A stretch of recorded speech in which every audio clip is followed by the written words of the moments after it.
Hello, Scorpio, Sun, Moon, Rising, and Venus signs. Kamusta kayo? Sana po nasa mabuti kayong kalagayan. Welcome back po sa Star Tarot. At kung bago kayo rito, welcome din po kayo. Please subscribe, like, share my videos, and leave me a comment kung naka-resonate po kayo. Thank you. So, first card ni Scorpio, we have the Page of Cups. Ayan. So, there is something no, na magpapakilig sa inyo sa ngayon. Maaring pupuwedeng offers ito kunyari sa trabaho, pupuwedeng offer na ng puwede mong pagkakitaan at, maganda kasi this is maybe what you want to do, 'di ba? Kaya kikiligin ka as in may-excite ka. Pupuwede rin naman na this is related 'no, maaaring mga balita ito or may mga impormasyon kang matatanggap dito na related 'no, sa love life. Pupuwedeng lalo-lalo na kung single ka pa baka meron ditong makikipag-date sa'yo, maaaring merong manliligaw sa'yo, maaaring meron ditong magpapahayag ng kanyang romantic interest sa'yo kaya medyo may pakilig 'no. So, good luck to that. 9 of Cups, Scorpio, napakaswerte mo, napakasaya. So, speaking of manliligaw, no? So, pwede talaga na ang mga singles out there na Scorpio ay pwedeng ma-inlove talaga sa ngayon.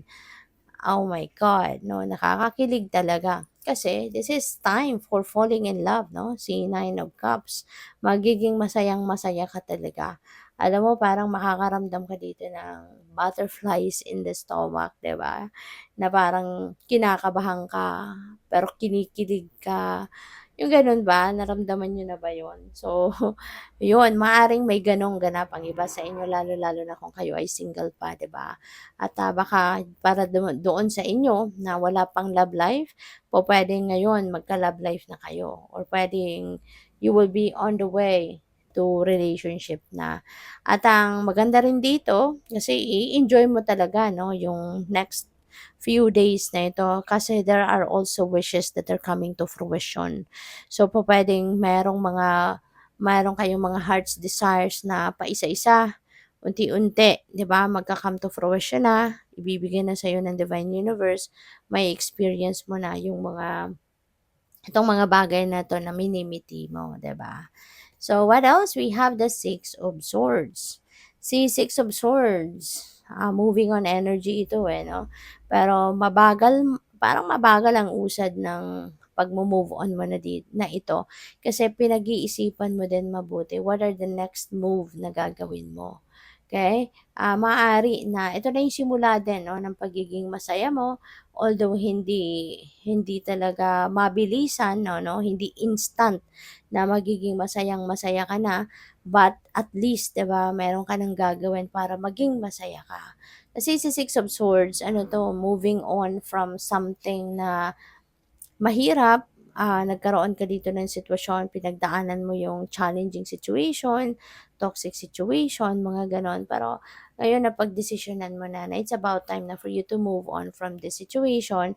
Kaya at least, 'di ba, yung makapagdesisyon ka lang na magmo-move on ka na from this, yung makapagdesisyon ka lang na iiwanan mo na yung toxic situation na 'to, that is already something na ikakatuwa mo na, 'di ba? Magsisimula na dito yung positive energy mo. Kaya good for you, mabagal man ang transition, but ang importante you are already on the way to your happiness. You are on the way to relocation, you are on the way to changing the course of your life para sa mas mabuti, mas magandang sitwasyon. Okay? So, by the way, maraming salamat for subscribing. And if you haven't subscribed yet, subscribe na kayo. And also, maraming salamat din for not skipping the ads. Malaking bagay yan sa akin. And also, please click the join button sa baba ng video kung gusto niyo na mag-join kayo sa membership. Okay? Salamat po. So, what else? We have soulmates and past life, true love, Scorpio. So, hindi ito love reading, pero parang merong ganun vibe dito sa reading natin. So, ngayon, maybe you are meeting your soul tribe, no? Maaring ma-meet mo na yung soulmates mo. Hindi lang isang soulmate, no? Kundi maaring dalawa pang soulmates mo ang makikilala mo.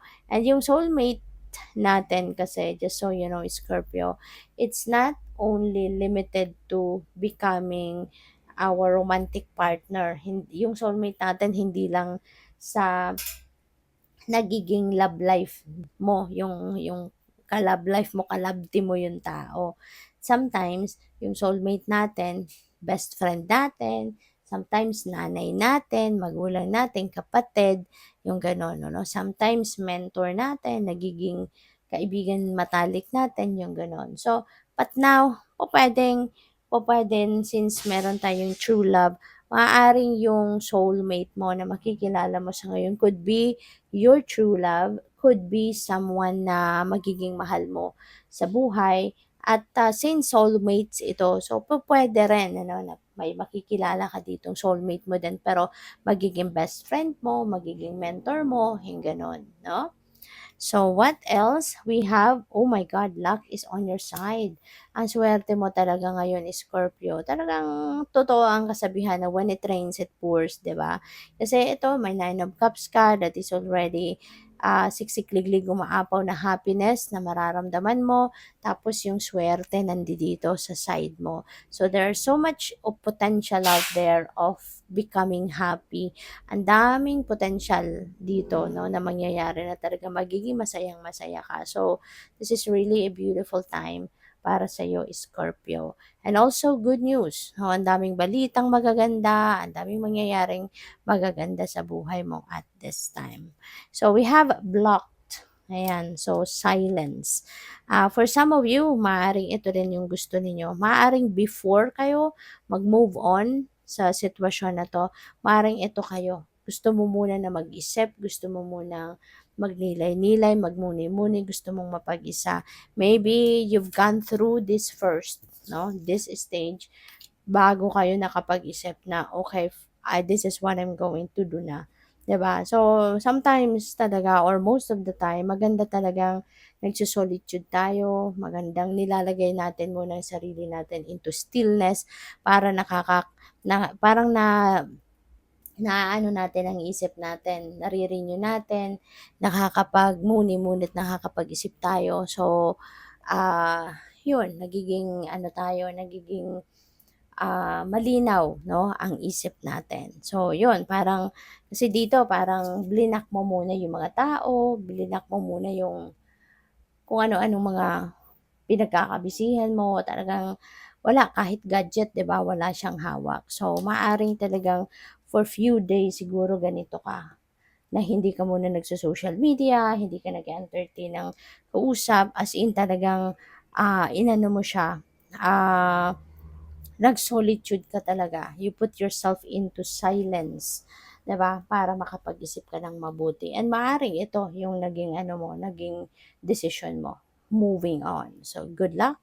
Thank you for watching Love and Light. Namaste.